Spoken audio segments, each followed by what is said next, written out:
மாண்புமிகு எதிர்க்கட்சி தலைவர் திரு உதயநிதி ஸ்டாலின் அவர்கள்.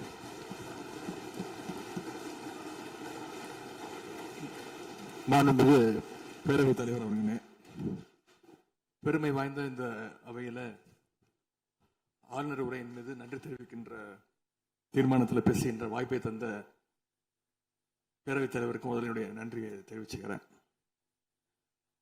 அதுமாதிரி நம்முடைய மாண்பு முதலமைச்சர் அவர்களுக்கு திராவிட முன்னேற்ற கழகத்துடைய சட்டமன்ற உறுப்பினர்கள் அனைவரின் சார்பாகவும் எங்களுடைய பிறந்தநாள் வாழ்த்துக்களையும் நான் தெரிவிச்சுக்கிறேன்.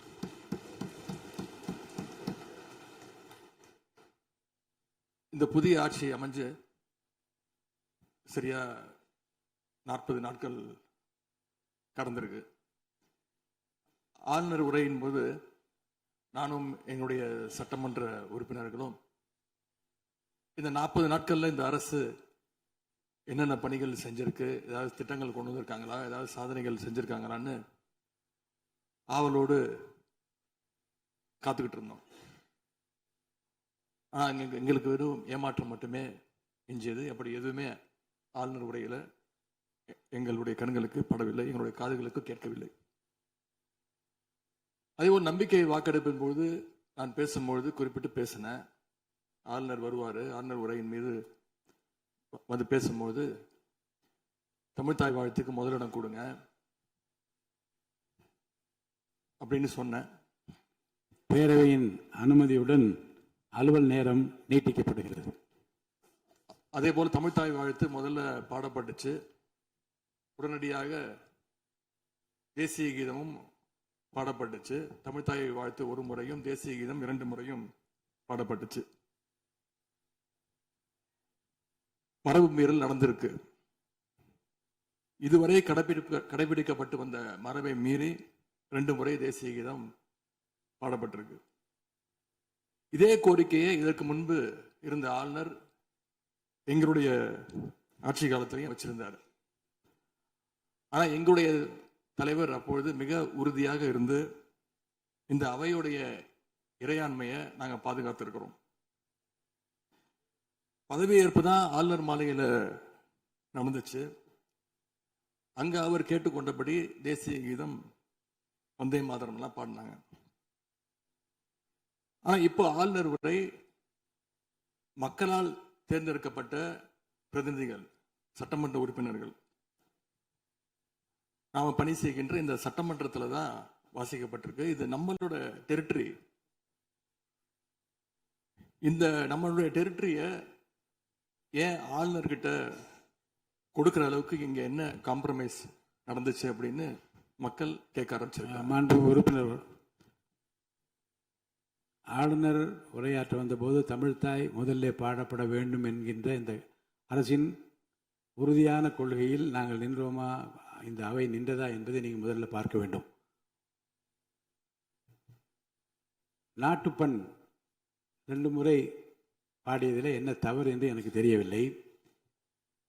நாட்டுப்பண் 2ஆம் முறை பாடியது தவறு என்று நீங்கள் சொல்ல வருகின்றீர்களா? அப்படி தவறு என்றால் அது எந்த அடிப்படையில் தவறு என்று சொல்ல வருகிறீர்கள்? நமக்கு வேண்டியது நம்முடைய தாய்மொழிக்கு முக்கியத்துவம் தர வேண்டும், உறுதியாக நிற்க வேண்டும். இந்த அரசு எந்த சர்ச்சையும் ஏற்படுத்தாமல் நிதானமாக உறுதியாக தாய் தமிழ்தான் எங்களுக்கு அடிப்படை என்பதை வைத்து தமிழ்தாய் வாழ்த்தை பாட வைத்தார்களா இல்லையா? அந்த தமிழ்தாய் வாழ்த்தை பாட முடியாமல் வேறு விதமாக இந்த அவை திசை திருப்பப்பட்டு பல்வேறு பிரச்சனைகளுக்கெல்லாம் ஆளான காரணங்களெல்லாம் 22ஆம் ஆண்டு பார்த்தோம், 23 பார்த்தோம், 24 பார்த்தோம், 25 பார்த்தோம், 26 பார்த்தோம். இந்த ஆண்டு தமிழ்தாய் வாழ்த்தை முதலில் பாட வைத்து தேசிய கீதத்தை 2 முறை பாடியதில் எந்த தவறும் இருப்பதாக நாங்கள் கருதவில்லை. அப்படி பாடியது தவறு நீங்களும் கருதிடக்கூடாது என்று நான் சொல்ல விரும்புகின்றேன். பேரவைத் தலைவர் அவர்களே, நாங்கள் கேட்டுக்கொண்டதுபடி தமிழ்தாய் வாழ்த்து முதல்ல ஒரு வாட்டி பாடிட்டீங்க. பொதுவாக இந்த அவையில் இருக்கக்கூடிய மரபு கடந்த காலங்களில், கடந்த ஆட்சி காலங்களில் தமிழ்தாய் வாழ்த்து ஒரு முறையும் நிகழ்ச்சி முடிஞ்சோடனே தேசிய கீதம் ஒரு முறையும் தான் பாடப்பட்டு நிகழ்ச்சிகள் முடியும். ஆனால் இந்த முறை நாங்கள் கேட்பது ஏன் 2 முறை தேசிய கீதம் பாடப்பட்டது அப்படிங்கிறது மட்டும்தான் எங்களுடைய கேள்வி. அப்புறம் தமிழ்த்தாயை தமிழ்த்தாய் வாழ்த்தையும் 2 முறை நீங்கள் பாட சொல்லி உங்களுடைய ஆளுநர்கிட்ட நீங்க ஒரு கோரிக்கை வச்சிருந்திருக்கலாம். அது இங்க பேசும்போது உறுப்பினர்கள்லாம் ஆளுநர் அவ்வளவு மகிழ்ச்சியாக இருக்கிறாங்கன்னு சொல்லி ஆளுநரை விட நீங்கெல்லாம் ரொம்ப மகிழ்ச்சியா இருக்கிறீங்க. தமிழ்த்தாய் வாழ்த்தை ஆளுநர் முன்னாடி நாங்க பாடி காட்டிட்டோம் அப்படின்னு பெருமை பொங்கு இங்க எல்லாம் பேசிக்கிட்டு இருக்கிறீங்க. நீங்க சொல்றதை பார்த்தா தமிழ்த்தாய் வாழ்த்தை விட ஆளுநர் தான் உங்களுக்கு முக்கியம் அப்படிங்கிற எண்ணம் எங்களுக்கு ஏற்படுது, மக்களுக்கும் ஏற்பட்டுக்கிட்டு இருக்கு. பொதுப்பணித்துறை அமைச்சர். மாண்புமிகு பேரவைத் தலைவர்களே, தமிழ்த்தாய் வாழ்த்து எங்களுடைய முதல்வருக்கு உயிருக்கு எந்த அளவிற்கு முக்கியமோ அந்த அளவுக்கு நாங்கள் முக்கியத்துவம் தருவோம். மாண்புமிகு எதிர்க்கட்சி தலைவர் அவர்கள் நாங்களும் பேச விட மாட்டோம். நீங்க ஒத்துழைப்பு கொடுக்கலன்னா நாங்களும் பேச விட மாட்டோம். அமைச்சர், தமிழக அரசுடைய ஸ்டாண்ட நாங்க பேசுறோம். எங்களுக்கும் குரல் கொடுக்க தெரியும். இந்த அவை மாண்பை நாங்களும் பாதுகாக்கிறோம்.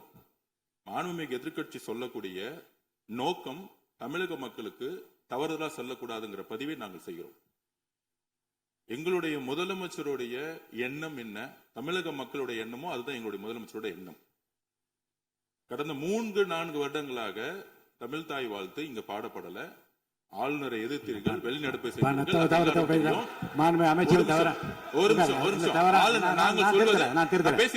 பேசி முடிக்கிறேன். ஆளுநர் முன்பு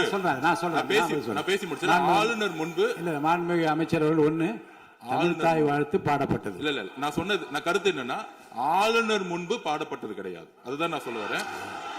நான் பேசிடுறேன். ஆளுநர் புறக்கணித்தார், அதற்கு பின்பு பாடப்பட்டது. ஒரு நிமிஷம் நான் பதிவு பண்ணி ஒரே நிமிஷம் நான் பதிவு பண்ணிடுறேன். நான் எங்களுடைய பதிவை நாங்க பதிவு பண்ணிடுறோம். அதுல சொன்ன வார்த்தைகள் எங்களுக்கு கஷ்டமா இருந்துச்சு. காம்ப்ரமைஸ்ங்கிற வார்த்தை எங்களுக்கு கடினமா இருந்துச்சு. நாங்க திருப்பியும் நாங்க பதிவு பண்ணிக்கிறோம். எந்த விதமான காம்ப்ரமைஸும் கிடையாது. தமிழ்த்தாய் வாழ்த்தை முதலில் பாடப்பட்டது எங்களுடைய முதலமைச்சருடைய வெற்றி, தமிழக மக்களுடைய வெற்றிங்கிறத நாங்க பதிவு பண்ணி எந்த காம்ப்ரமைஸும் இங்க நடக்கல. அதை நாங்க பதிவு பண்றோம். மாண்பு உறுப்பினர். பேரவைத் தலைவர்களே, நாங்க மீண்டும் அதான் கேட்கிறோம். தமிழ்த்தாய் வாழ்த்து ஒரு முறை பாடிட்டீங்க, அதுக்கு வாழ்த்துக்கள். ஏன் தேசிய கீதம் 2 முறை பாடப்பட்டுச்சு? அப்ப ஆளுநர்கிட்ட நீங்க கோரிக்கை வச்சிருக்கனால நீங்க தேசிய கீதம் 2 முறை பாட பண்ணணும்னா நாங்க தமிழ்த்தாய் வாழ்த்து 2 முறை இல்ல 3 முறை நாங்க போடுவோம்னு சொல்லி அதை நீங்க செஞ்சு காட்டிருக்கணும். அதுதான் நான் கேட்கிறேன். உங்களுக்கு இப்ப ஆளுநர் முக்கியமா, தமிழ்த்தாய் வாழ்த்து முக்கியமா அப்படிங்கறத நான் இந்த அரசுகிட்ட நான் கேட்க விரும்புறேன். ஆட்டுக்கு தாடியும் நாட்டுக்கு ஆளுநரும் தேவையில்லைன்னு சொன்னவர் பேரறிஞர் அண்ணா அவர்கள். அவரை உங்க கொள்கை தலைவர் லிஸ்ட்ல அட்டாச்சும் பண்ணியிருக்கிறீங்க. ஆனா இன்னைக்கு ஆளுநரை தலையில வச்சு கொண்டாடிட்டு இருக்கீங்க. நான் கேட்க விரும்புவது, நீங்க எல்லாம் சேர்ந்து மாண்புமிகு எதிர்க்கட்சி தலைவர் அவர்களுக்கு ஒன்று சொல்றேன். ஆளுநருக்குரிய மரியாதை மட்டும்தான் தரப்பட்டது. யாரையும் தலையில வைத்து கொண்டாட வேண்டிய அவசியம் இந்த அரசுக்கு இல்லை. இந்த அவையை பொறுத்த வரைக்கும் இந்த அவையை பொறுத்த வரைக்கும் இருங்க. இந்த அவையை பொறுத்த வரைக்கும் ஆளுநர் இங்கே வருகை தருகிற போது உரிய முறையில் மரியாதையும், இந்த அவையினுடைய விருப்பத்திற்கேற்ப, அவைத் தலைவரின் விருப்பத்திற்கு ஏற்பதான் நிகழ்வு நடைபெறும் என்பதையும் உறுதியாக நின்று தமிழ்த்தாய் வாழ்த்தை முதலில் பாட வைத்து, தமிழ்த்தாய் வாழ்த்துக்கு பிறகு தேசிய கீதம் 1 முறை அல்ல 2 முறை பாடப்பட்டது. அதில் எந்த விதமான தவறும் கிடையாது. அதில் உள்நோக்கு கற்பிப்பது தவறு என்று நான் கூறுகின்றேன்.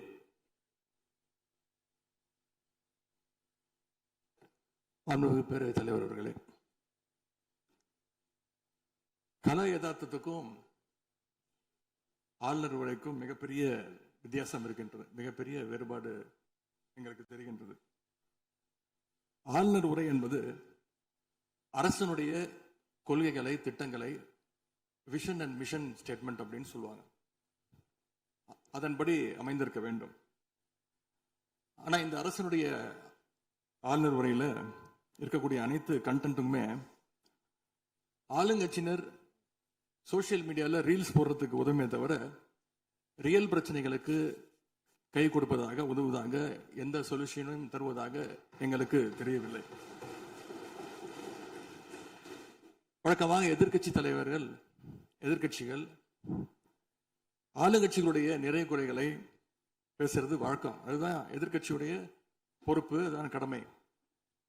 ஆனா இப்ப இருக்கக்கூடிய ஆளுங்கட்சியை விமர்சனம் செய்யறதுல முந்தைய எதிர்க்கட்சிகளை விட எங்களுக்கு அதிக பொறுப்பும் அதிக உரிமையும் இருக்கு அப்படின்னு நாங்க நம்புறோம். அதுக்கு காரணம், எங்களுடைய கூட்டணி கட்சியாக இருந்து எங்களுடைய உடன்பிறப்புகளுடைய வாக்குகளை வெற்றி பெற்றவர்களுடைய ஆதரவுல தான், எங்களுடைய தயவுல தான் இன்னைக்கு இந்த அரசு நடந்துகிட்டு இருக்கு என்பதை நீங்கள் கருத்து கொள்ள வேண்டும். இன்னும் சொல்ல போனா, நாங்க இன்னைக்கு எதிர்கட்சியில் வரிசையில் மட்டும் இல்ல, ஆளுங்கட்சி வரிசையிலும் எங்களுடைய வாக்குகள் அமர்ந்திருக்கு. ஆனால் நான் மீண்டும் ஏற்கனவே சொன்னது மாதிரி, நாங்கள் வெறும் எதிரி கட்சியாக இல்லாமல் ஒரு ஆக்கப்பூர்வமான எதிர்கட்சியாக செயல்பட விரும்புகின்றோம். அந்த நிலைமையில இன்னைக்கு பல்வேறு பிரச்சனைகளை எடுத்து வைக்க விரும்புகின்றேன். முதல்ல, கடந்த 2 மாதங்களாக எங்களுடைய வேண்டுகோளை ஏற்று கலைஞர் மகளிர் உரிமை தொகையை 15ஆம் தேதி கரெக்டா மகளுடைய அக்கௌண்ட்ல போட்டதுக்கு எங்களுடைய நன்றியை நாங்கள் தெரிவிச்சுக்கிறோம். அதே போல் எங்களுடைய தலைவர் அவர்களால் தொடங்கப்பட்ட முதலமைச்சர் காலை உணவு திட்டம் 1ஆம் வகுப்பிலிருந்து 5ஆம் வகுப்பு வரைக்கும் நாங்கள் கொடுத்துட்டு இருந்தோம். அதை வர செப்டம்பர் மாதத்திலிருந்து தந்தை பெரியாருடைய பிறந்த நாளிலிருந்து 8ஆம் வகுப்பு வரைக்கும் நீங்க நீட்டிக்க போவதாக செய்திகளில் பார்த்தேன். எனவே எங்களுடைய திட்டத்தை நீங்கள் இன்னைக்கு எக்ஸ்டெண்ட் பண்ணியிருக்கிறதுக்காக மீண்டும் எங்களுடைய பாராட்டுகளையும் நன்றிகளையும் முதல்ல நான் தெரிவிச்சுக்கிறேன். ஆனா எங்களுடைய முதலமைச்சர் அவர்கள் தொடங்கின நான் முதல்வன் திட்டத்தை நீங்க முடக்கிற முயற்சியில் இறங்கியிருக்கீங்கன்னு கேள்விப்பட்டோம். தமிழ்நாட்டில் இருக்கக்கூடிய ஒவ்வொரு இளைஞர்களும் அவங்களுடைய துறைகள்ல நான் முதல்வன் அப்படின்னு உருவாகணும்னு தான் எங்களுடைய தலைவர் இந்த திட்டத்தை கொண்டு வந்தாங்க. இந்த நான் முதல்வன் திட்டத்தில் மட்டும் பார்த்தீங்கன்னா, கடந்த 4 வருடங்கள்ல 41 லட்சம் மாணவர்கள் இதில் டைரக்டா பெனிஃபிட் அடைஞ்சிருக்கிறாங்க. நான் முதல்வன் திட்டத்தின் மூலம் பள்ளிக்கூடம் செல்லுகின்ற மாணவர்களுக்கு அடுத்து அவங்களுடைய ஹையர் ஸ்டடீஸ் என்ன, எப்படி படிக்கணும், எந்த கோர்ஸ் எடுக்கணும் அப்படின்னு அவங்களுக்கு கைடன்ஸ் கொடுத்துருக்குறோம். அதே மாதிரி உயர்கல்வி படிக்கின்ற மாணவர்களுக்கு எங்க போய் வேலைக்கு சேரணும், அவங்களுடைய எம்ப்ளாய்மெண்ட் ஸ்டெபிலிட்டியை நாங்க ஸ்ட்ரென்த் பண்ணியிருக்கோம். முக்கியமா நான் முதல்வன் திட்டத்தின் மூலமா யூபிஎஸ்சி மாதிரியான சிவில் சர்வீசஸ் தேர்வுக்கு தயாரிக்கின்ற மாணவர்களுக்கு ஹாஸ்டல் வசதியோட பயிற்சியும் வழங்கப்பட்டிருக்கு. பிரிலிம்ஸ் தேர்வாளர்களுக்கு மாசம் 7,500 ரூபாய், மெயின்ஸ் தேர்வாகிறவங்களுக்கு மாசம் 25,000 ரூபாய் கல்வி ஊக்கத்தொகையை இந்த நான் முதல்வன் திட்டத்தின் மூலம் எங்களுடைய அரசு கொடுத்துச்சு. அது மட்டும் இல்ல, டெல்லிக்கு இன்டர்வியூக்கு போயிட்டு வர்றதுக்கு அவங்களுக்கான போக்குவரத்து கட்டணத்தையும் அந்த செலவையும் அரசே ஏற்றிருக்கு நான் முதல்வன் திட்டத்தின் மூலமாக. சென்ற ஆண்டு மட்டும் தமிழ்நாட்டில் இருந்து யூபிஎஸ்சி கிளியர் பண்ண 60 பேர்ல 56 மாணவர்கள் இந்த நான் முதல்வன் திட்டத்தின் மூலம் பயன்பெற்றவாங்க. அதுல இன்னும் குறிப்பிட்டு சொல்லணும்னா, ஆல் இண்டியா லெவல்ல செகண்ட் பிளேஸ் படிச்ச சகோதரி ராஜேஸ்வரி நான் முதல்வன் திட்டத்தில் பயன்பெற்றவங்க. இப்படிப்பட்ட நான் முதல்வன் திட்டத்தை கைவிட வேண்டிய அவசியம் என்ன அப்படிங்கிறது முதலமைச்சர் அவர்கள் தன்னுடைய பதில் உரையில கூற வேண்டும்னு நான் விருப்பப்படுறேன். அதே மாதிரி சமீபத்தில் டெல்லிக்கு போன முதலமைச்சர் அவர்கள் நிதி ஆயோக் கூட்டத்தில் பல்வேறு விஷயங்களை பற்றி பேசியிருக்கிறார். அதுவும் குறிப்பா நம்முடைய தமிழ்நாடு இன்னைக்கு இந்தியாவிலேயே பொருளாதாரத்தில் 2வது பெரிய மாநிலமாக வளர்ந்திருக்கு அப்படிங்க பெருமையா பேசியிருக்கிறார். அது மட்டும் இல்ல, தமிழ்நாட்டில் டாக்டர் கலைஞர் அவர்களால் தொடங்கப்பட்டு எங்களுடைய தலைவர் அவர்களால் வளர்க்கப்பட்ட, அதுவும் கடந்த ஆட்சியில் என்னுடைய கட்டுப்பாட்டில் இருந்த மகளிர் சுய உதவி குழுக்கள் மிகச்சிறப்பாக செயல்படுது அப்படின்னு முதலமைச்சர் அவர்கள் பேசியிருக்கிறாங்க.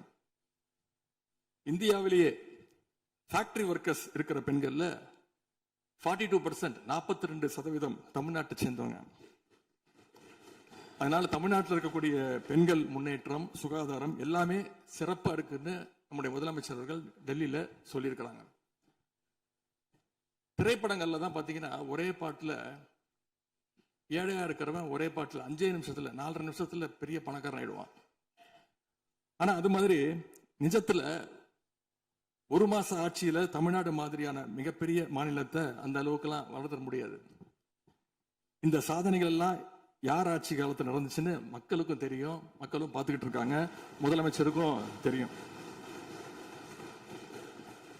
அதே மாதிரி பேரவைத் தலைவர்களே, இந்த ஆட்சியில இன்னொரு பழக்கமும் புதுசா வந்திருக்கு.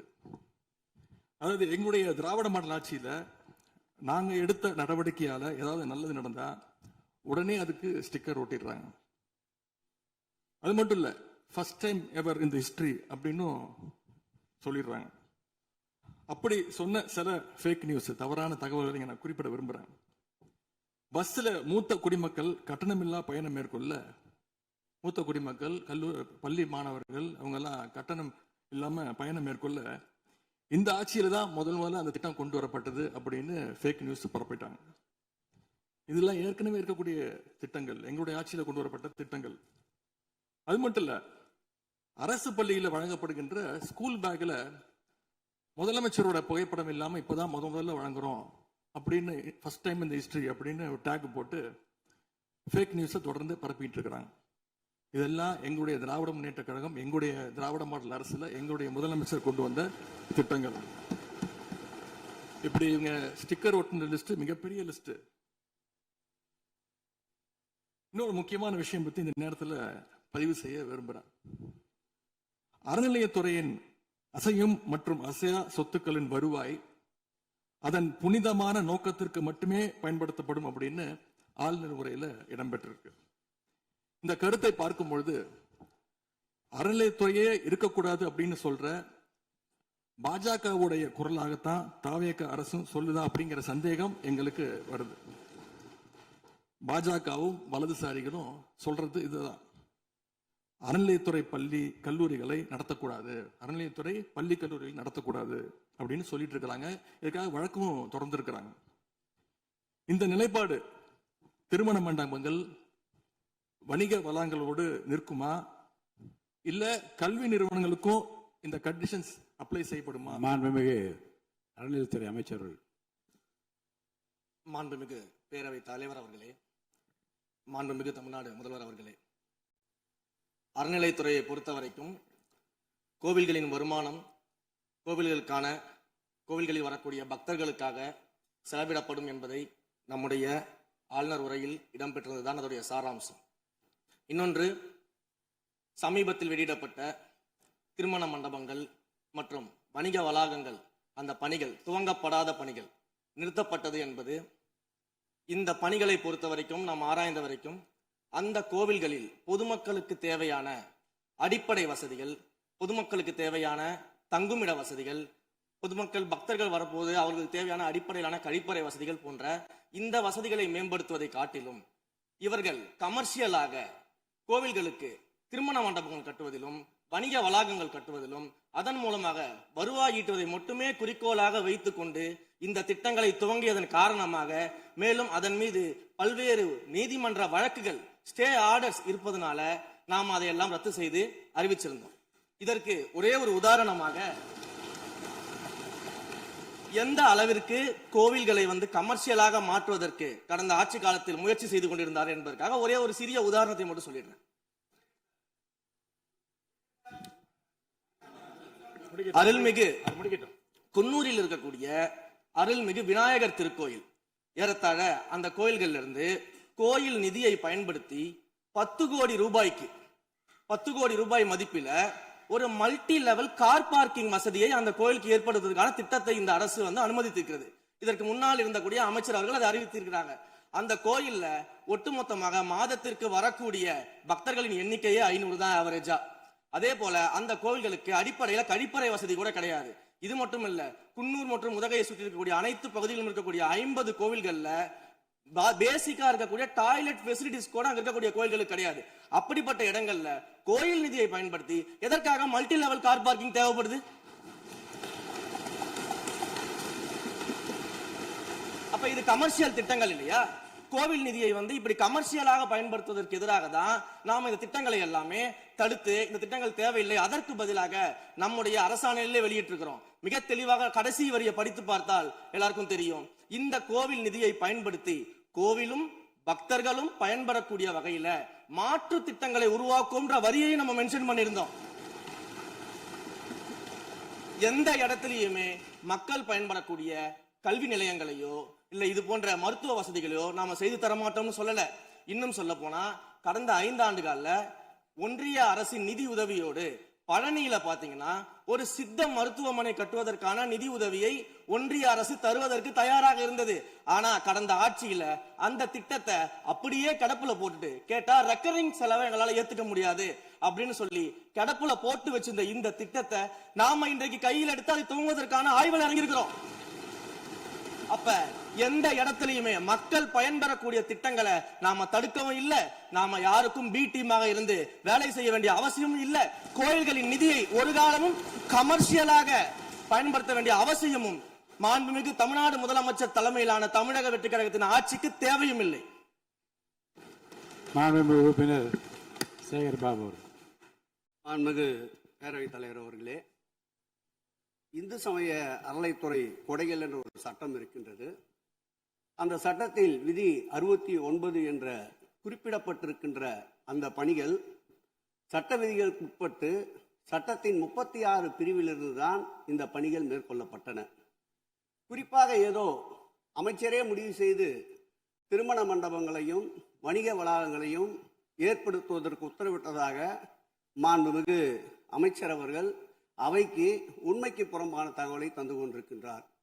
ஒவ்வொரு திட்டங்களும் அன்றைய காலகட்டத்தில் இருந்த சட்டப்பேரவை உறுப்பினர்களுடைய பரிந்துரையின் அடிப்படையில், சட்டப்பேரவை உறுப்பினர்கள் கேட்டுக்கொண்டதற்கு அடிப்படையில் தான் அனைத்து திட்டங்களும் அந்த காலகட்டங்களில் கொண்டு வரப்பட்டது. அதோடு மட்டுமல்ல, உறுப்பினர் அவர்கள் குறிப்பிட்டு கூறினார், குன்னூரிலே மல்டி லெவல் கார் பார்க்கிங் கொண்டு வரப்பட்டது என்று. அங்கே இருக்கின்ற 56 கோயில்களையும் நான் குன்னூரிலே 5 நாட்கள் ஊட்டியிலே முகாமிட்டு அனைத்து கோயில்களுக்கும் நேரடியாக சென்று ஆய்வு செய்தோம். அந்த ஆய்வின் அடிப்படையில் அந்த திருக்கோயில்களுக்கு வருகின்ற பக்தர்களுடைய அடிப்படை தேவைகளுக்கு வருமானத்தை உயர்த்துவதற்காக குன்னூருக்கு சுற்றுலாவிற்கு வருகின்ற மக்களுடைய வாகனங்கள் போதிய அளவிற்கு பார்க்கிங்களுக்கு இடமில்லாமல் தவிக்கின்ற சூழ்நிலையில் அங்கே மல்டி லெவல் பார்க்கிங் கொண்டு வந்தால் நகராட்சி பரிந்துரையின் அடிப்படையில் வருமானம் பெருகும்.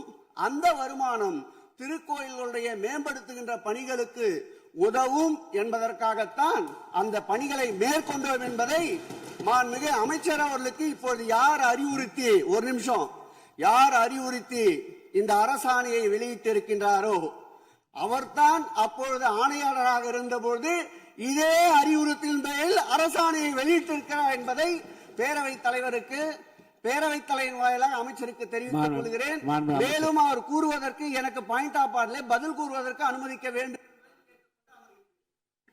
மாண்புமிகு பேரவைத் தலைவர் அவர்களே, குன்னூரில் இருக்கக்கூடிய அந்த விநாயகர் கோயிலுக்கு சொந்தமான இடத்துல மல்டி லெவல் கார் பார்க்கிங் அமைப்பதற்கு ஏற்கனவே அங்க இருக்கக்கூடிய நகராட்சி நிர்வாகம் ப்ரப்போசல் வழங்கிய போது அந்த நகராட்சி நிர்வாகத்திடம் நம்முடைய நிலத்தை குத்தகைக்கு கொடுத்து அதன் மூலமாக இருக்கக்கூடிய வருவாயை வைத்துக் கொண்டு நாம் முடிந்த வரையில் நம்முடைய கோயில்களுக்கு தேவையான அடிப்படை வசதிகளை நாம் செய்து கொடுக்கலாம். ஆனால் கோயில் நிதியவே 10 கோடி எடுத்து அங்கு மல்டி லெவல் கார் பார்க்கிங் எந்த விதமான பொதுமக்களும் பக்தர்களும் கேட்கல. பக்தர்களும் பொதுமக்களும் கேட்பதெல்லாம் கோயிலுக்கு உள்ளே சென்று மனநிறைவோடு தரிசனம் செய்துவிட்டு வெளியே வரும் பொழுது அவர்களுக்கு தேவையான அடிப்படை வசதிகளை தான் பக்தர்கள் கேட்டுக்கொண்டிருக்கிறார்கள். அதை செய்தாலே போதுமானது. மாண்புமிகு எதிர்க்கட்சி தலைவர் பேசுகிறீங்க. மாண்பு போதுங்க. நீங்க சொன்னீங்க, விளக்கம் சொல்லி திருப்பி இதை நான் அனுமதிக்க முடியாது. மாண்புமிகு எதிர்க்கட்சி தலைவர் பேசுங்க. வேண்டாம், போதும்.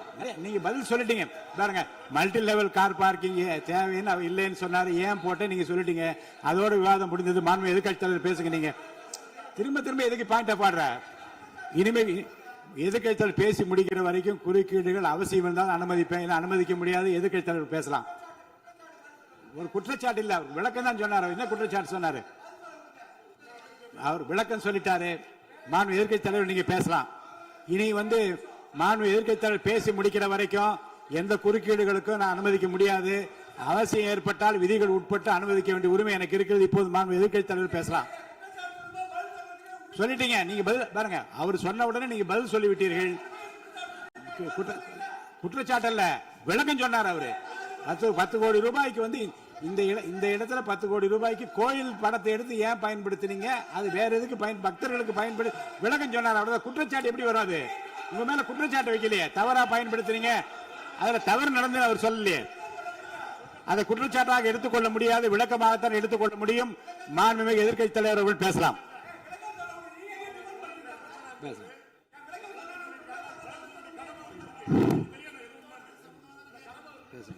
அவை முன்னவர்.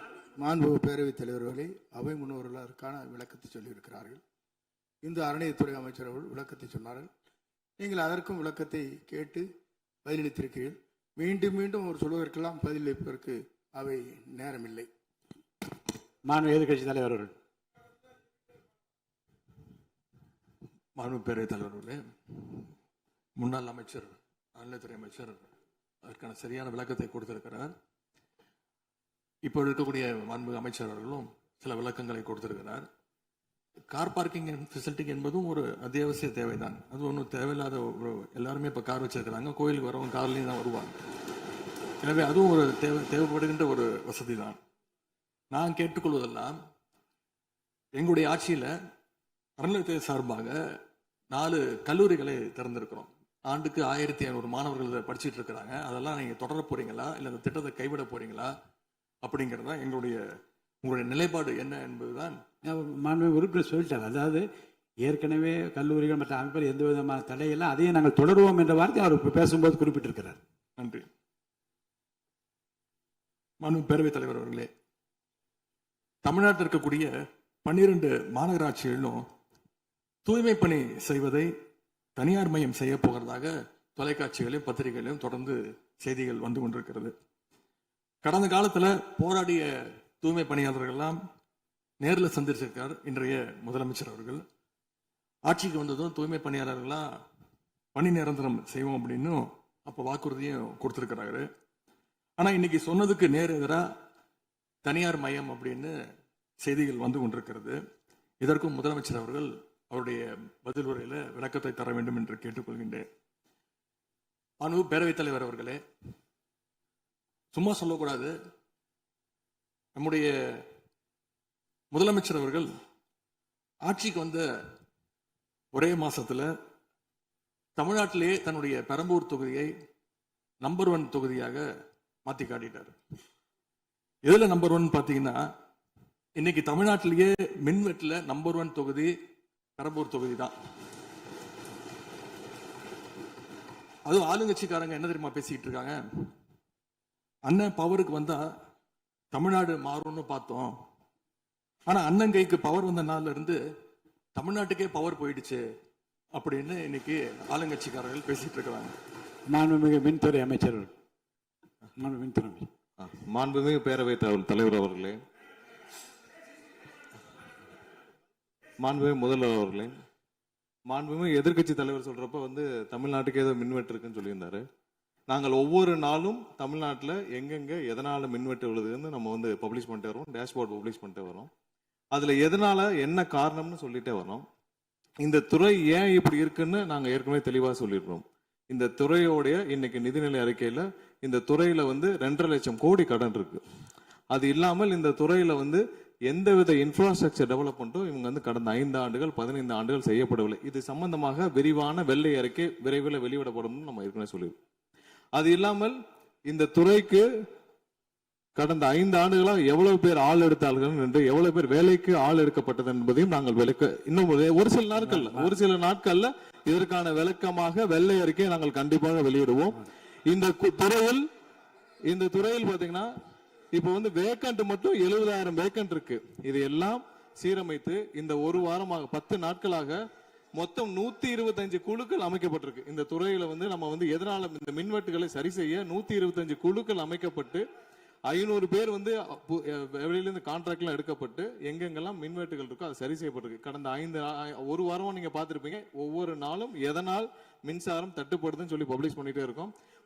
பொதுவாக குற்றச்சாட்டுகள் சொல்லுவதை தவிர்த்து விட்டு எங்க ஸ்பெசிபிக்கா எந்த நாள்னு சொல்லிட்டு பெரம்பூர்ல அதான் சொல்றோமே, பெரம்பூர்ல எத்தனை முறை மின்சாரம் தட்டுப்படுச்சு, எதனால தட்டுப்படுச்சு, எவ்வளவு நேரத்தில் அது சீர் செய்யப்பட்டது, சரி செய்யப்பட்டதுன்னு பார்த்திருக்கோம். எங்கெங்கெல்லாம் ஃபியூஸ் திருட்டுகள் நடக்கப்பட்டதோ அவர்களெல்லாம் கைது செய்யப்பட்டிருக்கிறார்கள். அதே மாதிரி வேற எங்கெல்லாம் சிசிடிவி இல்லாத இடத்தில் இருக்குதோ அங்கெல்லாம் ரோந்து பணிகள் அதிகரிக்கப்பட்டிருக்கு. கடந்த 10 நாட்களாக எங்கெங்கெல்லாம் தேவையில்லாமல் மின்வெட்டுகள் ஏற்படுத்தப்பட்டதோ, ஓவர்ஃப்ளோ லோடு அதிகமாக அனுப்பப்பட்டு அதெல்லாம் உடனடியாக சீரமைக்கப்பட்டிருக்கு.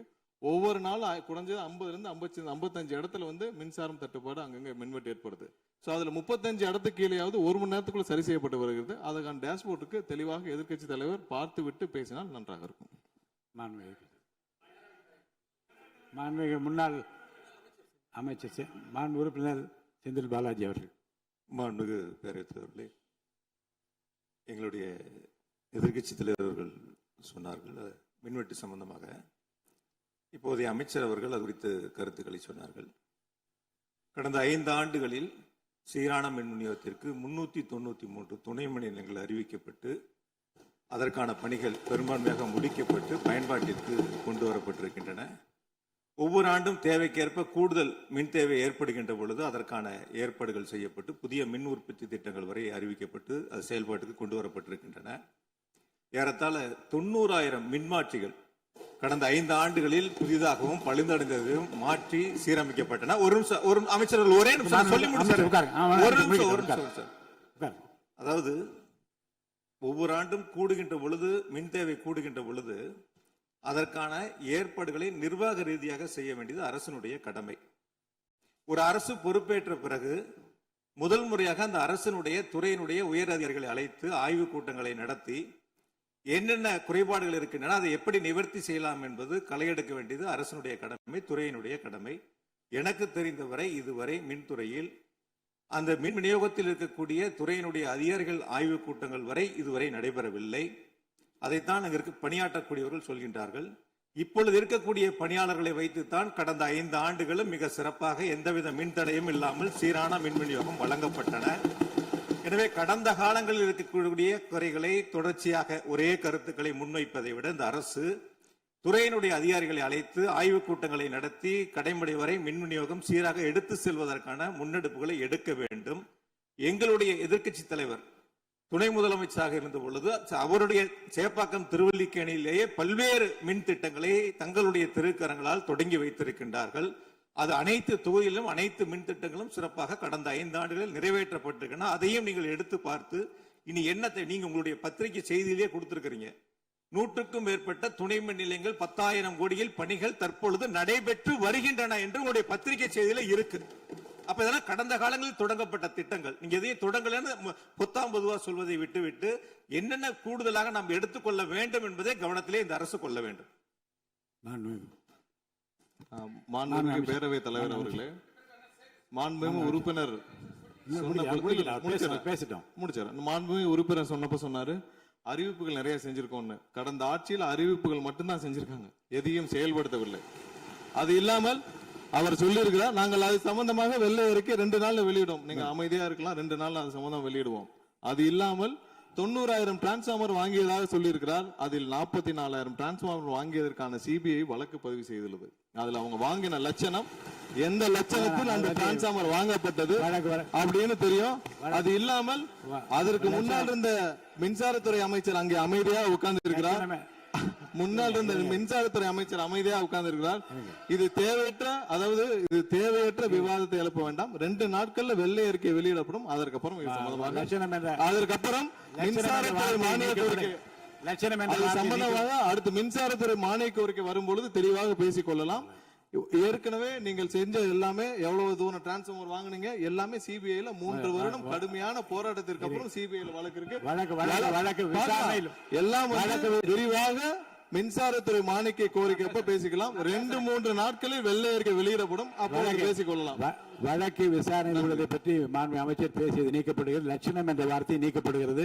மாண்பு எதிர்க்கட்சி தலைவர் அவர்கள் இனி குறுக்கீடுக்கு அனுமதி இல்லை. மாண்பு எதிர்க்கட்சி தலைவர் இன்னைக்கு அவங்க பேசி முடிக்கணும். மாண்பு எதிர்க்கட்சி தலைவர் சரி விடுங்க. என்ன சொல்லுங்க, சீக்கிரமா சொல்லுங்க. மாண்புமிகு பேரவைத் தலைவர் அவர்களே, மாண்புமிகு அமைச்சர் அவர்கள் கடந்த 15 ஆண்டுகளாக என்று ஒரு வார்த்தையை சொல்லியிருக்கிறார். கடந்த 15 ஆண்டுகளுக்கு முன்பாக மாண்புமிகு இதய தெய்வம் புரட்சி தலைவி அம்மா அவர்கள் தமிழகத்துடைய முதலமைச்சராக இருந்த பொழுது தமிழகத்தை மின் மிகை மாநிலமாக மாற்றி தமிழ்நாட்டிற்கு தேவையான மின் உற்பத்தியை விட அதிகமாக உற்பத்தி செய்து அண்டை மாநிலங்களான கேரளா, கர்நாடகா, ஆந்திரா போன்ற மாநிலங்களுக்கு மின்சாரத்தை விற்பனை செய்த மாநிலம் தமிழ்நாடு என்பதை இந்த அவையிலே பதிவு செய்கிறேன். எல்லாம் வெள்ளை அறிக்கை வருகிற போது எல்லாம் வெட்ட வெளிச்சமாகிவிடும்.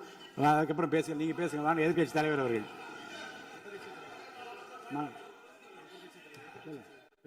மாண்பு உறுப்பினர். மாண்பு பேரவைத் தலைவர்களே, மாண்புமிகு மின்துறை அமைச்சர் ஊடகங்களை நல்ல சிறப்பாக கையாளுறவர். கொஞ்ச நாள் அமைதியாக இருக்காருன்னு பார்த்தா இன்னைக்கு இங்கேயும் அந்த முயற்சி எடுத்திருக்கிறாரு. எத்தனை கோடி கடன் இருக்கிறது இன்னைக்கு நேற்று இல்லை. இது சேவைத்துறை, போக்குவரத்துறை, மின்துறை, இதெல்லாம் சேவைத்துறை. லாப நட்டம் பார்க்குற விஷயம் இல்லை. கடன் இருந்தாலும் பொதுமக்களுக்கு மின்சாரம் சென்று சேர்கிறதாங்கிறது முக்கியமான பிரச்சனை. கடந்த 5 ஆண்டுகள்ல இந்த பிரச்சனை இல்லாம இதே கடனோடு இதே ஊழியர் பற்றாக்குறையோடு தான் செயல்படுத்தினோம். ஊழியர் பற்றாக்குறையை எப்படி சரி செய்வதுங்கிற பிரச்சனை எங்களுடைய ஆட்சி அமைந்த பொழுது கொரோனா உச்சத்தில் இருந்தது, பொருளாதார நெருக்கடி இருந்தது. அதையெல்லாம் படிப்படியாக சீரமைத்து அப்பொழுதுதான் நம்முடைய முன்னாள் மின்துறை அமைச்சர் சகோதரர் செந்தில் பாலாஜி அவர்கள் சொன்னது போல 95,000க்கு மேற்பட்ட டிரான்ஸ்ஃபார்மர்ஸ் அங்கங்க நிறுவியிருக்கோம். அது எல்லாமும் போட்டோ எடுத்து அவர் எல்லாத்தையுமே ரெக்கார்ட் பண்ணி வச்சிருக்காரு. வேணா உங்களுக்கு அதெல்லாம் கொடுக்குறோம். சட்டமன்றத்திலும் எல்லோருக்கும் வழங்கப்பட்டது. அதே போல பெரம்பூர் தொகுதிக்கு பக்கத்து தொகுதியான எங்களுடைய தலைவர் தளபதி அவருடைய தொகுதியான குளத்தூர் தொகுதியில் 220 kVA புதிய மின் நிலையம் துவக்கி வைக்கப்பட்டு அந்த பகுதி எல்லா பகுதிக்கும் சேர்த்து தான் சரி செய்வதற்கான வாய்ப்பு வழங்கப்பட்டிருக்கிறது. போய் நீங்க கொஞ்சம் ஆய்வு பண்ணுங்க. அடுத்தது ஃபியூஸ் கேரியர் திருடு போனதை சொன்னார். ஒரு சிறப்பான காட்சியை வெளியிட்டார். பகல் நேரத்தில் சிறப்பான வெயிலில் ஃபியூஸ் கேரியர் திருடப்படுகிறது. அப்ப திருடு போனது ராத்திரிக்கு தான் கரண்ட் ஆஃப் ஆகுது. எங்கேயோ சர்க்கியூட்டை கரெக்ட் பண்ணி வச்சு அதில் டைமர் வச்சிருப்பாங்க பிறகு. இங்க புடுங்கினா ராத்திரி 7 மணிக்கு மேலே தான் அங்கே கரண்ட் ஆகிற மாதிரி டைமர் வச்சு ஃபியூஸ் கேரியர்லாம் புதுசாக வந்திருக்குதாங்கிறது எங்களுக்கே சந்தேகமா இருக்கு. பேரவைத் தலைவர் அவர்களே கொஞ்சம் இருங்க. ஒரு புகார் சொல்லுகிற போது இந்த ஃபியூஸ் கேரியர் முன்னவர் மாண்பு பேரவைத் தலைவர் அவர்களே, முன்னாள் மின்துறை அமைச்சர் விளக்கத்தை சொன்னார். அதையே நீங்கள் கோடிட்டு நீங்களும் பல்வேறு விளக்கங்களை சொல்வது இந்த சபையில் உடைய நேரத்தை போக்குவது மட்டுமல்ல, சபைக்கு மீண்டும் உங்களுக்கு பதிலளிக்க வேண்டிய நேரம் இருக்கிறது. எதிர்க்கட்சி தலைவர் அவர்கள் பேச வேண்டிய நேரம் இருக்கிறது. ஆகவே நீங்கள் இந்த நேரத்தை தவிர்த்து நீங்கள் பேசுகிற போது இந்த கருத்துக்களை சொல்லலாம். எதிர்க்கட்சி தலைவர் அவர்கள் நீங்க பேசலாம். முடிச்சிட்டீங்க. ஃபியூஸ் கேரியர் திருடு போறது மாத்திரம் இல்ல, தனிப்பட்ட நபர்களுடைய மோட்டார்ல இருக்கிற காப்பர் வயருக்காக திருடுவது என்பது காலங்காலமாக நடந்து வருவது. ஏதோ ஃபியூஸ் கேரியர் அதுல இருக்கிற காப்பருக்காக திருடினாங்கன்னு இப்போ ஒரு கண்டுபிடிப்பை வெளியிட்டிருக்கிறீங்க. இது தனியாருக்கு நடப்பது, அரசுக்கும் நடப்பது. ஆனால் அந்த ஃபியூஸ் கேரியர் எந்த நேரத்தில் திருடப்பட்டது என்ற காட்சியை நீங்கள் தான் வெளிப்படுத்தினீர்கள். அதற்கும் இதற்கும் சம்பந்தம் இல்லை. எனவே வெளியில பேசுற மாதிரியே சபையில் பேச வேண்டாம் என்பதை தயவு செய்து கேட்டுக்கொள்கிறேன். நேரத்தை பத்தி அவை முன்னவர் சொன்னீங்க. நம்முடைய அவைத்தலைவர் தான் 50 நிமிஷமா பேசிட்டு இருக்காரு. நாளில் ஒரு பகுதி நேரம் அண்ணன் தான் பேசிட்டு இருக்காரு. அப்படி திருப்பி பேசுங்க. எதிர்க்கட்சி தலைவர் அவர்களே, அவைத்தலைவரை பற்றி சொல்லவே கூடாது, சபையில் இடம்பெறக்கூடாது என்பதை தெரிவித்துக் கொள்கிறேன். எதிர்க்கட்சி தலைவர் அவர்கள். மாண்புமிகு பேரவைத் தலைவர் அவர்களே, நான் கேட்டுக்கொள்வதெல்லாம் நீங்க இந்த மின்வெட்டு பிரச்சனையால தமிழ்நாட்டை இருட்டாக்கி முதலீடுகளை கோட்டை விட்டுறாதீங்கன்னா உங்களை எல்லாம் கேட்டுக்கொள்கின்றேன். அதே மாதிரி நம்முடைய மின்சாரத்துறை அமைச்சர் 2 நாட்கள் பொறுமையா இருங்கன்னு சொல்லும்போது எனக்கு அடுத்த 2 நாட்களுக்கு தமிழ்நாட்டில் மின்சாரம் இருக்குமா இல்லையா, இல்லை நாங்கள் எல்லாம் பொறுமையா இருக்கணும்னு அதை சிம்பாலிக்கா சொல்றாரா அப்படிங்கிற சந்தேகம் எனக்கு இருக்கு. இன்னைக்கு எங்க பார்த்தாலும் அறிவிக்கப்படாத ஒரு மின்வெட்டாக இருக்கு. குடும்பங்கள்லாம் குழந்தைங்களை கூப்பிட்டு சாலை மறியலில் ஈடுபட்டு இருக்கிறாங்க. சில நாட்களுக்கு முன்பு எங்களுடைய திராவிட முன்னேற்ற கழகத்தின் சார்பாக ஒரு பொதுக்கூட்டம் அம்பத்தூர்ல ஒரு பொதுக்கூட்டம் ஏற்பாடு பண்ணியிருந்தோம். அங்க வந்து எங்களுடைய முன்னாள் அமைச்சர், இப்போ சட்டமன்ற உறுப்பினர் அண்ணன் தங்கம் தென்னரசு அவர்கள் சிறப்பு பேச்சாளராக போயிருந்தார். அவர் பேச ஆரம்பிச்சோடனே கரண்ட் கட் ஆயிடுச்சு. 30 நிமிஷம் வரைக்கும் காத்திருந்து நாங்கள் என்ன பண்ணிட்டோம், பொதுக்கூட்டத்தை அரசுக்கு எதிரான ஒரு ஆர்ப்பாட்டமா மாத்தி, கரண்டே வரல, ஆர்ப்பாட்டமா நடத்தி முடிச்சிட்டோம். அது மட்டும் இல்லை, இன்னைக்கு தமிழ்நாட்டில் பல்வேறு இடங்கள்ல, திருவண்ணாமலையில கிரிவல பாதையில மக்கள் போறப்போ தினசரி பவர் கட் பண்றாங்க. அவங்களுடைய பாதுகாப்பை இன்னைக்கு ஒரு மிகப்பெரிய ஒரு கேள்விக்குறியா ஆக்கி வச்சிருக்கு இந்த அரசு. செங்கல்பட்டு அருகே சூனாம்பேடுல கருப்பாயி அப்படிங்கிற 75 வயது மூதாட்டி, அவங்க உடம்பு சரியில்லை, வீட்டில் வெண்டிலேட்டர் சப்போர்ட்ல இருந்தப்போ பவர் கட் ஏற்பட்டு மூச்சு திணறி இறந்து போயிட்டாங்க. பவர் இல்லைன்னு தொகுதி எம்எல்ஏட்ட போய் கேட்கலான்னு பார்த்தா எம்எல்ஏ யாருன்னு மக்களுக்கு தெரியல. நிறைய பேருக்கு இங்க இருக்கக்கூடிய எல்லாம், நான் தவறா சொல்ல, எல்லாமே புதுமுகங்கள். நமக்கே பாரு வெளில பார்க்கும்போது ஒரு எம்எல்ஏவா இல்லையா அப்படின்னு தெரியல, உள்ள வந்தா தான் தெரியுது. முன்னெல்லாம் புயல் மழை நேரத்துல ஸ்கூலுக்கு லீவ் விடுவாங்க. ஆனா இந்த ஆட்சி அமைஞ்ச பிறகுதான் முதல் முறையா கரண்ட் இல்லைன்னு ஸ்கூல்ஸ்க்கு லீவ் விட ஆரம்பிச்சிருக்காங்க. சென்னை, பெரம்பூர் மற்றும் வியாசர்பாடியில கடந்த ஜூன் 9ஆம் தேதி அன்னைக்கு 4 தனியார் பள்ளிகளுக்கு கரண்ட் இல்லைன்னு லீவ் விட்டாங்க. முன்னாடி மழை வர்றப்பெல்லாம் ஸ்கூல் பசங்க டிவி ஆன் பண்ணி இன்னைக்கு ஸ்கூல் இருக்கா இல்லையான்னு தெரிஞ்சுப்பாங்க. ஆனா இப்பெல்லாம் டிவி ஆன் பண்ண முடியலன்னு தெரிஞ்சுக்கிறாங்க, சரி இன்னைக்கு கரண்ட் இல்லை, இன்னைக்கு ஸ்கூல் லீவ் தான் அப்படின்னு. ஸோ ஒரு மிகப்பெரிய ஒரு அட்வான்ஸ் டெக்னாலஜி இந்த அரசு உருவாக்கி இருக்கு. எதிர்கட்சியான எங்க பொதுக்கூட்டத்தில் தான் பவர் கட் ஆகுதோன்னு நான் கூட நினைச்சிட்டு இருந்தோம், வருத்தப்பட்டோம். ஆனா அமைச்சரவையில இடம்பெற்றிருக்கக்கூடிய விடுதலை சிறுத்தைகள் கட்சியுடைய தலைவரான அண்ணன் திரு தொல் திருமாவளவன் அவர்களும் பவர் கட்ல பாதிக்கப்பட்டிருக்கிறார். விடுதலை சிறுத்தைகள் கட்சியுடைய தலைமையகத்துக்கு முன்னாள் ஒன்றிய அமைச்சர் முன்னாள் அமைச்சர் அண்ணன் ப சிதம்பரம் அவர்கள் போயிருக்காரு. ஒரு உள்ள போனோடனே கரண்ட் கட் ஆயிடுச்சு. கிட்டத்தட்ட 1 மணி நேரம் 2 பேரும் இருட்டிலே உட்காந்து பேசியிருக்கிறாங்க. கரண்ட் வருமா வராதான்னு ஏசி ஓடல, வேர்த்து கொட்டி 2 பேரும் பேசிட்டு இருந்திருக்காங்கன்னு அண்ணன் திருமா அவர்களே பதிவு போட்டிருக்கிறார். இந்த ஆட்சியில தமிழ்நாட்டுடைய தலைநகரத்துக்கு இதுதான் நிலைமை. பவர்ல ஷேரிங் கொடுத்த ஆளுங்கட்சியால அவங்க அமைச்சரவையில் இருக்கக்கூடிய கட்சியுடைய அலுவலகத்துக்கு பவர் கொடுக்க முடியாம இன்னைக்கு தடுமாறிட்டு இருக்கிறாங்க. ஏன் இன்னும் சொல்ல போனா 2 நாளைக்கு முன்னாடி ஆளுங்கட்சியோட ஹெட் ஆபீஸ்லயே கரண்ட் கட் ஆயிடுச்சு. அப்போ அங்க வந்தவங்க எல்லாம் ஆளுங்கட்சியா இருந்தும் பனையூர்லயே பவர் இல்லையேன்னு புலம்பிட்டு போனதாக தகவல் வந்திருக்கு. ஆக மொத்தம் இன்னைக்கு தமிழ்நாடு லிட்டரலா ஒரு இருட்டுல மூழ்கி கிடக்குது. மின்வெட்டால இன்னைக்கு பல நிறுவனங்கள் முடங்கி போயிருக்கு. குறிப்பா எம்எஸ்எம்இன்னு சொல்லப்படுற குறு சிறு நிறுவனங்கள் எல்லாம் என்ன பண்றதுன்னு தெரியாம புலம்பிட்டு இருக்கிறாங்க. ஏற்கனவே மேட்டூர்ல ஜூன் 12ஆம் தேதி நீங்க தண்ணி திறந்து விட்டுருக்கணும், திறந்து விடல. மின்வெட்டால மோட்டார் பம்ப் செட் மூலமும் விவசாயம் பண்ண முடியலன்னு விவசாயிகள் இன்னைக்கு போராடிட்டு இருக்கிறாங்க. மின்வெட்டுக்கு ஒவ்வொரு நாளும் ஒவ்வொரு விளக்கத்தை இந்த அரசு சார்பாக கொடுத்துட்டு இருக்கிறீங்க. லோடு அதிகமா இருக்குன்னு சொன்னாங்க. இன்னும் ஒரு படி மேல போய் இன்னைக்கு ஃபியூஸ் கேரியரை எடுத்துட்டு போயிடுறாங்கன்னு சொல்லிட்டு இருக்கிறாங்க. இப்படி சொன்னதும் இந்த ஆட்சிக்கு வெளியில இருந்து ஆதரவு கொடுக்கக்கூடிய மார்க்சிஸ்ட் கம்யூனிஸ்ட் கட்சியை சேர்ந்த எழுத்தாளர் திரு ஆதவன் தீட்சணி அவர்கள் ஒரு பதிவு போட்டிருக்கிறார். என்ன தெரியுமா எழுதியிருக்கிறாரு? கேரியரின் உச்சத்தில் ஆரம்பித்து டிஃபன் கேரியர்ல போய் நின்று இன்னைக்கு ஃபியூஸ் கேரியர்ல முடிந்திருக்கக்கூடிய ஆட்சி அப்படின்னு திரு ஆதவன் தீட்சணி எழுத்தாளர், மார்க்சிஸ்ட் கம்யூனிஸ்ட் கட்சி அவர் சேர்ந்தவர் பதிவு போட்டிருக்கிறார். பவர் கட்டுக்கு இவங்க சொல்ற காரணங்கள் எதையுமே மக்கள் ஏத்துக்கலன்னு தெரிஞ்சதும் இவங்களோட வழக்கமான ஒரு ஆயுதத்தை கையில் எடுத்துட்டாங்க. என்ன தெரியுமா அது ஆயுதம்? எல்லாத்துக்கும் திமுக தான் காரணம் அப்படின்னு சொல்றது. இப்ப பவர் கட்டுக்கும் திமுக தான் காரணம்னு சொல்ல ஆரம்பிச்சுட்டாங்க. இப்படி பழி போடுறதுல காட்டுற வேகத்தை பவரை மீண்டும் கொண்டு வரதுல காட்டினா கொஞ்சம் சிறப்பா இருக்கும். எங்க ஆட்சியில ஏற்படாத மின்வெட்டு இந்த ஆட்சியில தொடர்ந்து இவ்வளவு அதிகமாக ஏற்பட என்ன காரணம்? அரசுடைய நிர்வாக திறமையின்மையா, இல்ல உண்மையிலேயே ஏதாவது டெக்னிக்கல் இஷ்யூஸ் இருக்கா? அப்படி ஏதாவது இருந்தா அதை தீர்க்க இந்த அரசுக்கு இன்னும் எத்தனை நாள் தேவைப்படும்? இந்த நிலைமை தொடராம இருக்க என்ன நடவடிக்கை எடுக்க போறீங்கன்னு முதலமைச்சர் அவர்கள் தன்னுடைய பதிலுரையில சொல்லணும். ஒரே ஒரு ஆறுதல், ஒரே ஒரு மகிழ்ச்சியான செய்தி என்னன்னா, ஆளுநர் உரையின் பொழுது சட்டமன்றத்தில் பவர் கட் ஆகல. அதுக்கு இந்த அரசை பாராட்டலான்னு நான் நினைச்சேன். அப்படி நினைக்கும் போது பாத்தீங்கன்னா சட்டசபை நிகழ்ச்சியை லைவ்ல கட் பண்ணிட்டாங்க. இன்னைக்கு லைவ்ல வந்துட்டு இருக்கா அப்படின்னு எனக்கு தெரியல, கொடுத்துருக்கிறதா சொன்னாங்க. மனு பேரவைத் தலைவர் அவர்களே, எங்களுடைய திராவிட மாடல் ஆட்சி நடந்தப்போ 5 வருஷமும் நாங்க குறுவை சாகுபடிக்காக மேட்டூர்ல இருந்து சொன்ன தேதியில தண்ணீர் திறந்து விட்டுருக்கிறோம்.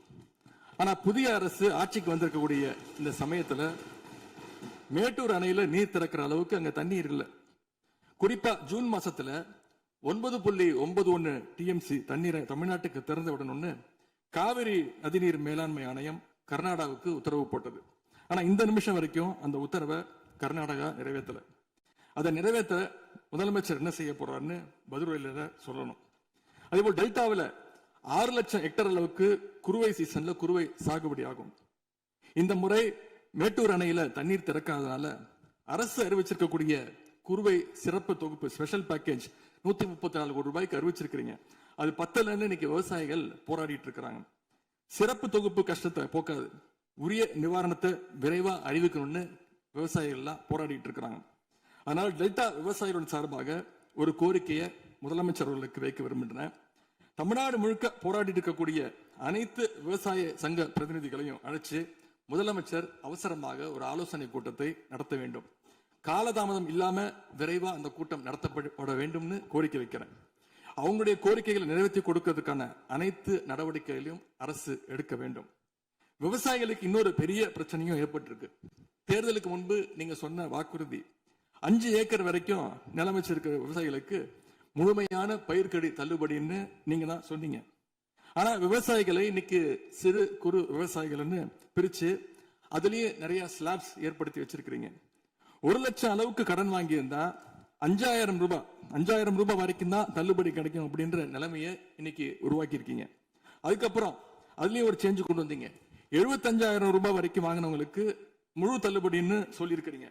இப்போ அதுல இன்னொரு சேஞ்ச் என்னன்னா, ஒரே குடும்பத்தில் உள்ள 3 நபர்கள் வரை கடன் பெற்றிருந்தாலும் தற்பொழுது ஒரு குடும்ப அட்டைக்கு ஒரு வேளாண் கடன் மட்டுமே தள்ளுபடி செய்ய அரசாணை வழங்கப்பட்டிருக்கு.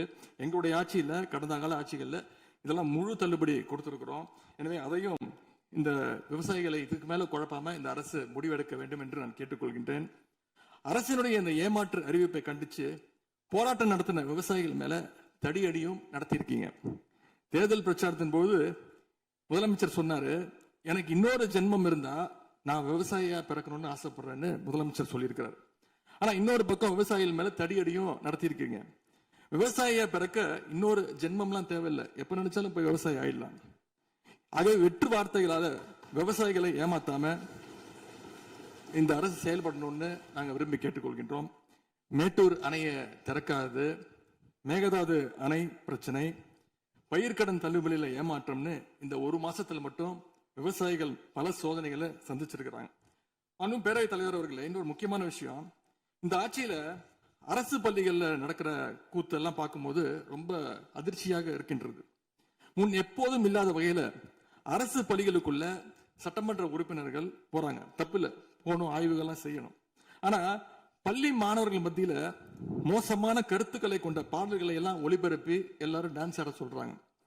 முதலமைச்சரோட போட்டோ மாற்றுறதோ பாடல் போடுறதோ இங்க பிரச்சனை கிடையாது. ஆனா அவங்க என்ன பாட்டை மாணவர்கள் மத்தியில போடுறாங்க அப்படிங்கிறது தான் இங்க இருக்கக்கூடிய பிரச்சனை.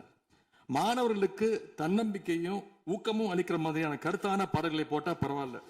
ஆனா சினிமா படங்கள்ல வர குத்து பாடல்கள், தவறான அர்த்தம் கொண்ட பாடல்கள் எல்லாம் குழந்தைகள் மத்தியில ஒளிபரப்பி அதை ஏற்கவே முடியாது. எனவே முதலமைச்சர் தலையிட்டு உடனே இதை நிறுத்தணும்னு கேட்டுக்கொள்கின்றேன். அடுத்து மிக முக்கியமான ஒரு பிரச்சனையை இந்த அரசின் கவனத்துக்கு கொண்டு வர விரும்புகிறேன். இன்னைக்கு தமிழ்நாட்டுடைய சட்டம் ஒழுங்கு நிலைமை எப்படி இருக்குன்னு செய்திகளை பார்த்தா அவ்வளவு கொடூரமாக இருக்கிறது. 1 மாசத்துல 200க்கும் மேற்பட்ட பாலியல் குற்றங்கள் நடந்திருக்கு. அதுல 100க்கும் அதிகமான குற்றங்கள் சிறுமிகள் மீதான பாலியல் வன்கொடுமைகள். ஜனநாயக நடைமுறைக்கு எதிராக குழந்தைகளை பயன்படுத்தி பெரியவங்க கிட்ட வாக்கு கேட்டார் என்று இருக்கக்கூடிய முதலமைச்சர். ஆனா அவர் ஆட்சியில குழந்தைகளுக்கும் பாதுகாப்பு இல்ல, பெரியவங்களுக்கும் பாதுகாப்பு இல்லைங்கிற நிலைமை இன்னைக்கு நடந்துட்டு இருக்கு. இந்த புதிய அரசு ஆட்சிக்கு வந்த ஒரு சில நாட்கள்லயே கோயம்புத்தூர்ல 10 வயது பெண் குழந்தைய பாலியல் வன்கொடுமை செஞ்சு கொலை பண்ணியிருக்கிறாங்க. முக்கியமா தமிழ்நாட்டையே உலுக்கிய ஒரு கேஸ், கும்மிடிப்பூண்டியில ஒரு 3 வயது குழந்தை பாலியல் வன்கொடுமை செய்யப்பட்டு புதர்ல வீசப்பட்டு அதன் பின்பு அந்த குழந்தை இறந்தும் போயிடுச்சு.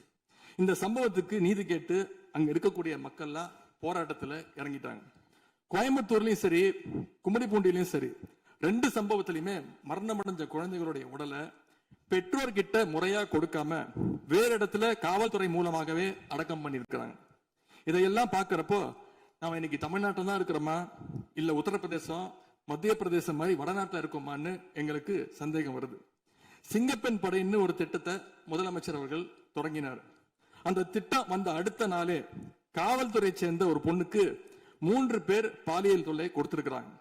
சென்னை மற்றும் சுற்றுப்புறங்கள்ல மட்டும் கடந்த ஜூன் 12ஆம் தேதி 24 மணி நேரத்துல 12 பாலியல் வன்கொடுமை கேசஸ் ரிப்போர்ட் ஆயிருக்கு. சிங்கப்பெண் படை குற்றவாளிகளை சேஸ் பண்ணுவாங்கன்னு பார்த்தா அவங்களும் கூட ரீல்ஸ் போட்டு போஸ்ட் பண்ணிட்டு இருக்காங்க. மன்னன் எவ்வழி மக்கள் அவ்வழின்னு சொல்லுவாங்க. அதை சிங்கப்பெண் படை ஃபாலோ பண்ணுதோன்னு மக்களுக்கு சந்தேகம் வந்துருச்சு. இந்த 1 மாசத்துல நடந்த குற்ற சம்பவங்களை எல்லாம் எடுத்து பார்த்தா பெரும்பாலான குற்றவாளிகள் ஆளுங்கட்சியை சேர்ந்தவங்களாவே இருக்கிறாங்க. இவங்க ஆட்சிக்கு வந்து தொகுதியா போய் தொகுதி வாரியா போய் நலத்திட்ட உதவிகள்லாம் செய்வாங்கன்னு பார்த்தா அவங்க கட்சிக்காரங்க தொகுதி வாரியா போய் பாலியல் வன்கொடுமையில ஈடுபட்டு இருக்கிறாங்க. ஆளுங்கட்சியுடைய ஆலந்தூர் பகுதி தயவு செய்து மொத்தம் பொதுவாக நீங்க பேசுவது நான் ஏற்றுக்கொள்ள முடியாது. இல்ல அது சும்மா ஆதார் பாருங்க,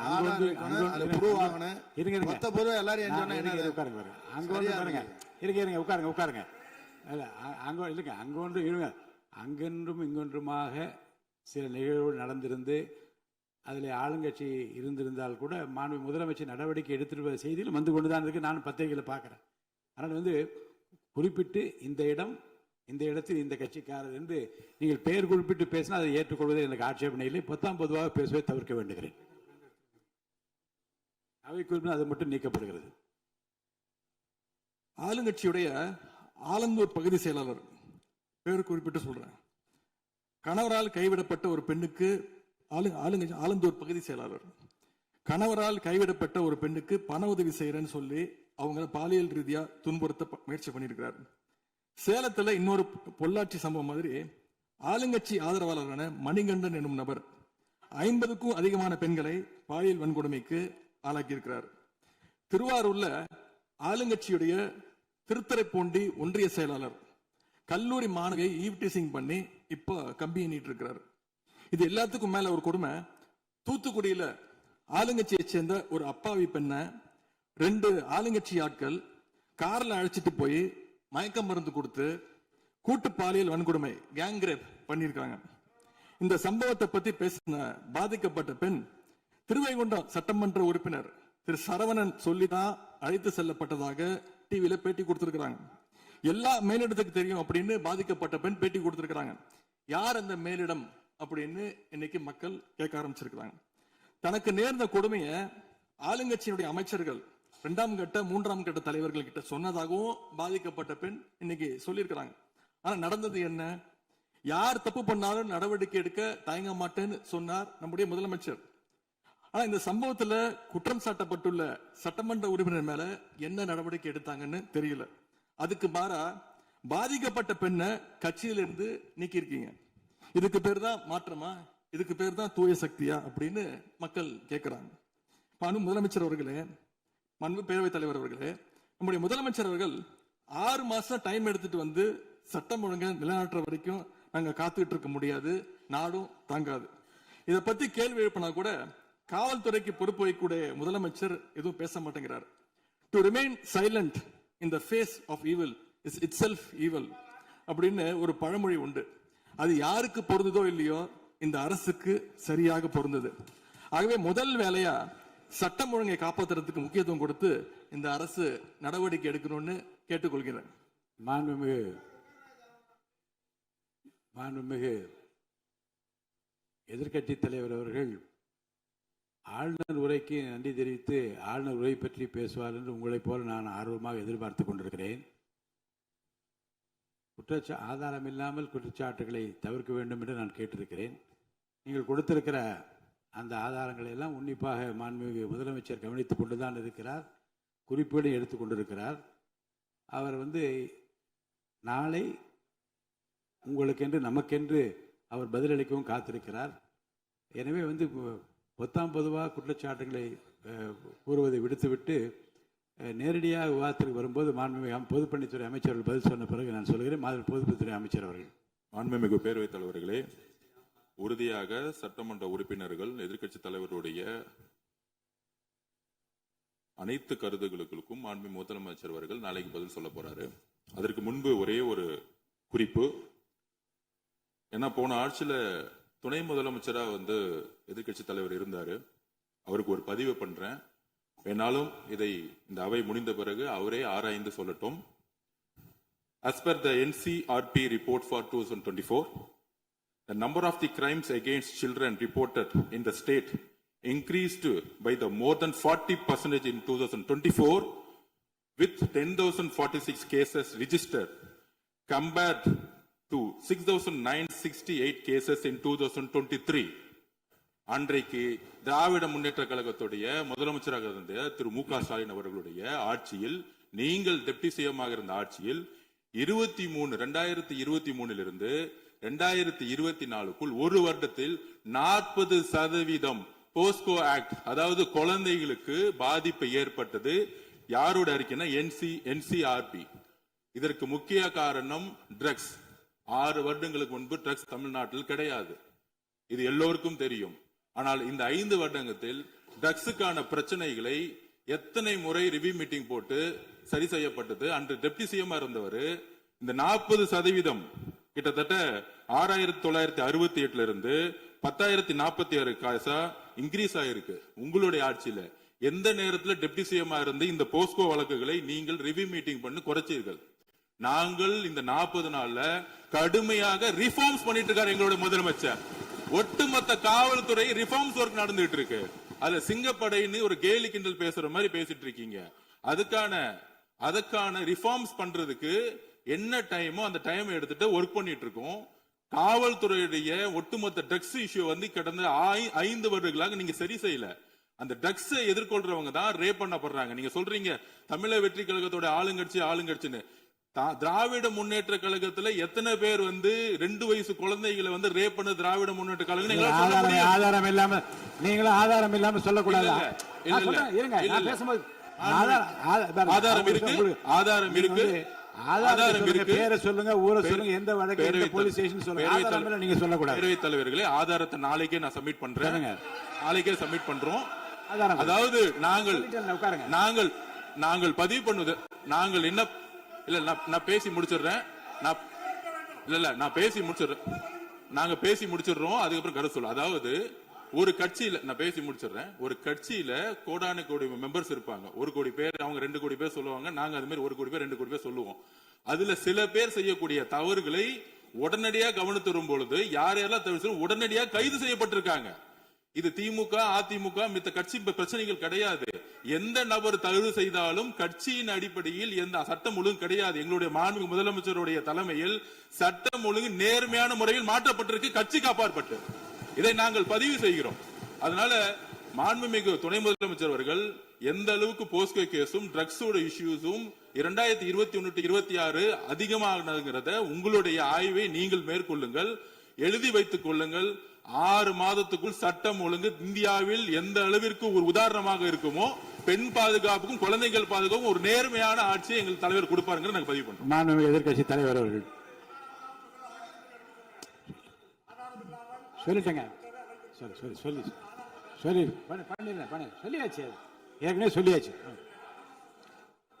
பேரவைத் தலைவர் ரிஃபார்ம் பண்ணிட்டு இருக்கீங்கன்னு சொல்றீங்க, பண்ணுங்க. தூத்துக்குடியில என்ன ஆக்ஷன் எடுத்திருக்கீங்க அது மட்டும் தெரிஞ்சுக்க விரும்புறேன். தூத்துக்குடியில் இப்போ ஒரு இன்சிடென்ட் சொன்னல உங்களுடைய சட்டமன்ற உறுப்பினர், அதுக்கு மட்டும் கொஞ்சம் விளக்கம் கொடுத்தீங்கன்னா நல்லா இருக்கும். அதே போல தமிழ்நாட்டுக்கு வர வேண்டிய மிகப்பெரிய தொழில் முதலீடுகள் எல்லாம் இன்னைக்கு பக்கத்து மாநிலங்களுக்கு போகிறதாக பத்திரிகையிலையும் மேகசின்ஸ்லையும் தொடர்ந்து செய்திகள் வந்துட்டு இருக்கு. தொழில்துறை கைடன்ஸ் தமிழ்நாடு அமைப்புகள்ல முந்தைய ஆட்சியில் இருந்தக்கூடிய அதிகாரிகளை திடீர்னு மாத்தினதும் ஒரு தவறான முடிவுன்னு நாங்கள் கருதுறோம். இதனால தமிழ்நாடு பாதிக்கப்பட்டிருக்கு அப்படின்னு பத்திரிகைகளை தொடர்ந்து அறிக்கைகள்லாம் வந்துட்டு இருக்கு. இதற்கு இடையில ஆளுநர் உரையில தலைமைச் செயலாளர் தலைமையில தமிழ்நாடு இன்வெஸ்டர் ப்ரமோஷன் கமிஷன் என்ற பேர்ல ஒரு புது அமைப்பு உருவாக்கப்படும்னு அதில் தெரிவிச்சிருக்கிறீங்க. அப்படின்னா இப்ப சிறப்பா செயல்பட்டு வருகின்ற கைடன்ஸ் தமிழ்நாடு அமைப்பு என்னவாகும் அப்படின்னு முதலமைச்சருடைய பதிலுரையில சொல்லணும்னு நாங்க விரும்புறோம். அன்பு பேரவைத் தலைவர் அவர்களே, இந்த அரசின் முன்னாடி இவ்வளவு பிரச்சனைகள் இருக்கு, ஏகப்பட்ட பிரச்சனைகள் இருக்கு. இதையெல்லாம் தீர்க்க முயற்சி பண்ணாம அடுத்த கட்சி ஆட்களை இழுக்கிற வேலையை தான் நீங்க எல்லாம் முழுவீச்சுல செஞ்சுக்கிட்டு இருக்கீங்க. இந்த அரசின் மீதான நம்பிக்கை வாக்கெடுப்பின் போது நான் குறிப்பிட்டு சொன்னேன், புதுமையான ஆட்சின்னு சொன்னீங்க, கடைசியில புஷ்பா பட ஆட்சியை கொடுத்துருக்கீங்கன்னு குறிப்பிட்டு பேசியிருந்தேன். அந்த அளவுக்கு குதிரை பேரம் தொடர்ந்து நடந்துகிட்டு இருக்கு. அப்படி பேசின அப்புறமாவது எதிர்க்கட்சி தலைவர்களுக்கு இந்த குதிரை பேரம் கழுதை பேரம் என்பதை பற்றி எல்லாம் பேசுவதற்கு இடமல்ல. இது ஆதாரம் இல்லாமல் எந்த பேரத்தை பற்றி பேசுவதை நான் அனுமதிக்க முடியாது. நீங்க அடுத்த இதுக்கு போலாம். 3 சீட்டர் சோஃபா 3 சீட்டர் சோஃபா இன்னைக்கு 5 சீட்டர் சோஃபாவா அப்கிரேட் பண்ணிருக்கீங்க. ஏற்கனவே சோஃபா அனுப்பி அடுத்த கட்சி எம்எல்ஏக்கெல்லாம் இழுத்துக்கிட்டு இருந்தீங்க. இன்ஸ்டா மார்ட்ல பொருட்களை வாங்குற மாதிரி இன்ஸ்டன்டா எம்எல்ஏக்களை வாங்கிட்டு இருக்கீங்க. வாங்கி ராஜினாமா செய்ய வச்சு விட்டு இருக்கீங்க.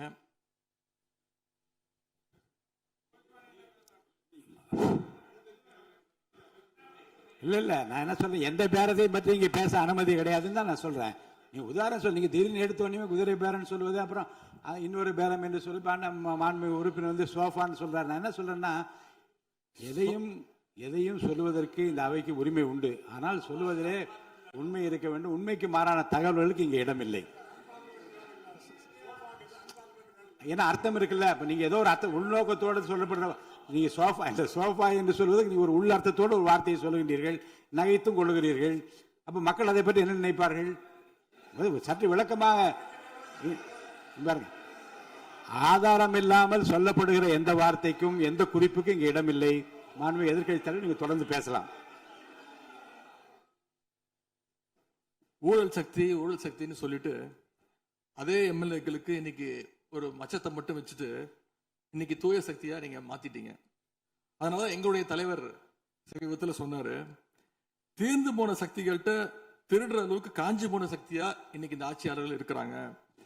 ஆகவே இந்த குற்றச்சாட்டுகளுக்கு முதலமைச்சர் அவர்கள் தன்னுடைய பதிலுரையில அவர் விளக்கம் அளிப்பார்னு நாங்க நம்புறோம். முக்கியமா இந்த ஆள் பிடிக்கிற வேலையை நிப்பாட்டிட்டு இனியாவது ஆட்சி நிர்வாகத்துல நீங்க கான்சென்ட்ரேட் பண்ணுங்கன்னு உங்களை எல்லாம் கேட்டுக்கிறேன். அன்பு பேரவைத் தலைவர் அவர்களே, உங்களுடைய தேர்தல் முக்கியமான வாக்குறுதிகள், படிச்சு வேலை இல்லாத இளைஞர்கள் அவங்களுக்கெல்லாம் 4500 ரூபாய் மாசம் 4500 ரூபாய் தருவேன்னு சொல்லியிருக்கிறீங்க. அது சீக்கிரம் 6 மாசத்துல கொடுங்க. மகளிருக்கு நீங்க சொன்ன உரிமை தொகை மாதம் 2500 ரூபாய் உரிமை தொகை, வருஷத்துக்கு 6 கேஸ் சிலிண்டர், தாய்மாமன் சீர், இதெல்லாம் 6 மாசத்துல கொடுப்பீங்கன்னு நான் நம்புறோம். இதெல்லாம் எப்படி கொடுக்க போறீங்க அப்படின்னு ஒரு டைம் லைனை முதலமைச்சர் தன்னுடைய பதிலுரையில சொல்லணும்னு கேட்டுக்கிறோம். அதேபோல் சட்டம் ஒழுங்கு சீர்கேடு, மின்வெட்டு, விவசாயிகள் பிரச்சனை ஆகியவற்றில் முதலமைச்சர் அவர்கள் தலையிட்டு உடனடியாக ஒரு தீர்வு காண வேண்டும். ஆளுநர் உரையில இதற்கான விளக்கம் இல்லாததால முதலமைச்சருடைய பதிலுரையாவது இதெல்லாம் இருக்கும்னு நாங்கள் எதிர்பார்க்கிறோம். இப்ப நான் கேட்டதுக்கெல்லாம் வழக்கம் போல பழக்க தோஷத்துல எல்லாத்துக்குமே திமுக தான் காரணம்னு எங்க மேல பழிய தூக்கி போடாம தப்பிச்சுக்காம தீர்வை நோக்கியதா முதலமைச்சருடைய பதில் இருக்கணும்னு நான் விரும்பி கேட்டுக்கொள்கின்றேன். ஆளுநர் உரையில இருமொழி கொள்கை, மாநில உரிமை, சமூக நீதி, மகளிர் முன்னேற்றம்னு திமுக சொன்னதையே ப்ளூ பிரிண்டா ஃபாலோ பண்ணி இந்த அரசுடைய கொள்கை முடிவுகளா அறிவிச்சிருக்கிறீங்க. இதை நாங்க வரவேற்கிறோம்.